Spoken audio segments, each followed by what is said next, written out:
Otto the rat. Once there was a young named rat Otto who could never make up his mind whether his friend asked him if he would like to go out with them. He would only answer, I don't know. He couldn't say yes or no either. He would always shrink making a choice.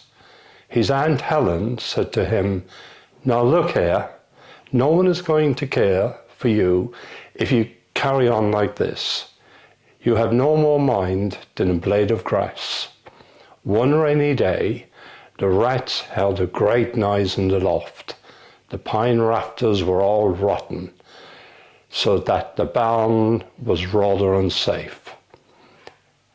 At last the jolts came way and fell onto the ground. The walls shook, and all the rats' hairs stood on their end with fear and horror. This won't do, said the captain. I'll send out scouts to search for a new home.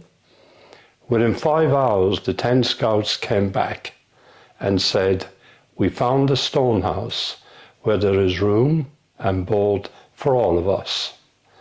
There is a kindly horse named Nelly, a cow, a calf, and a garden with an elm tree. The rats crawled out of their little house and stood on the floor in a long line.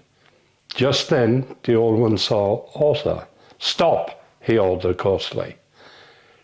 You are coming, of course. I'm not certain, said Otto, undaunted. The roof may not come down yet.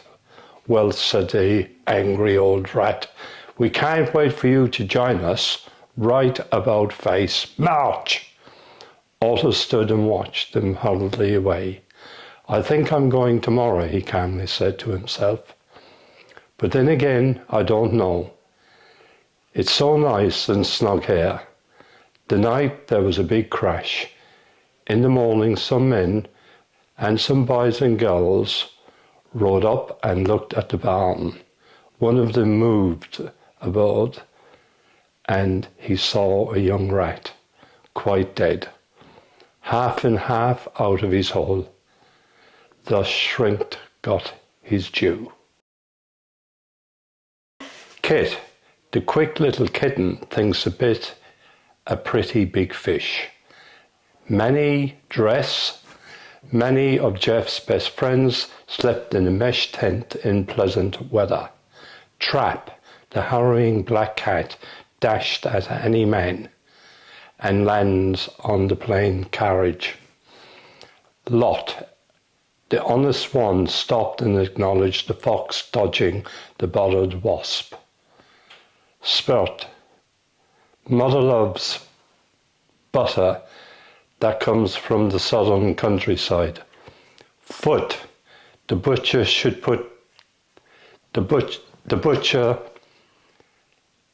puts the pudding in the wooden nook to cook. Bath, can't have the staff asked to transfer to the enchanted castle in France. Cloth, Lawrence often offers Ross a Florida orange and horribly strong frothy Boston coffee. Nurse, the early bird prefers the early worm. Fleece, these unique machines teach people to speak and reason. Face, the raven waits until the last day for the great wave to break. Palm, father and ma said to calm the facet in Nevada Plaza. Thought, the smell walrus caught the hawk in the salty water. Goat, the rosy slowly grows in Owen's old grove. Goose, beautiful music booms and human moves to the grove. Price, the shy weather types at night to find the silent in my mind. Choice, the spoilt boy hosts the toy from the soil. Mouth, mountain of flowers crowd and grounds about the house. Near, Deirdre fears serious interference with her ideal career. Square. Beware of scarce fairies, rare Mars, and scary bears. Start. The Sahara Party marvel at the far side of the safari. North. Laura warns a row reform throws horses for the important war. I know that one, funny enough. Force. The adorable boar snores hoarsely and nervously hoard import pork. Cure. The tourist endures real tour of Europe and pours gourmet bourbon. Happy. The coffee, salami, spaghetti and macaroni are already. Letter. Sugar covers the tiger whiskers. Coma. Bertie and Cinderella saga is drama.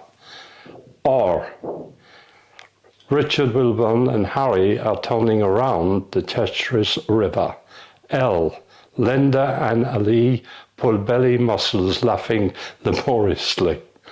N.G. The singing mockingbird is swinging on the ring and dings dear Wayne. Th. The therapist gathers and breathes 3 authentic breaths together. H. Harry and Hilary happy harvest heaps of herbs behind the beehive. Y.O.D. The cute, dutiful blue cuckoo resumes cooking suitably, tunes enthusiastically. W. Will and Drew whistles when the wind blows between the whimsical weeping willows. I.N.G. Miss Fanning is walking and hiking in Wyoming. S. Susie lives in her sister's house on Easy Street with her Siamese cat and Serbian husky dogs. Oh, I was quite an adventurous child, and I didn't take authority too well.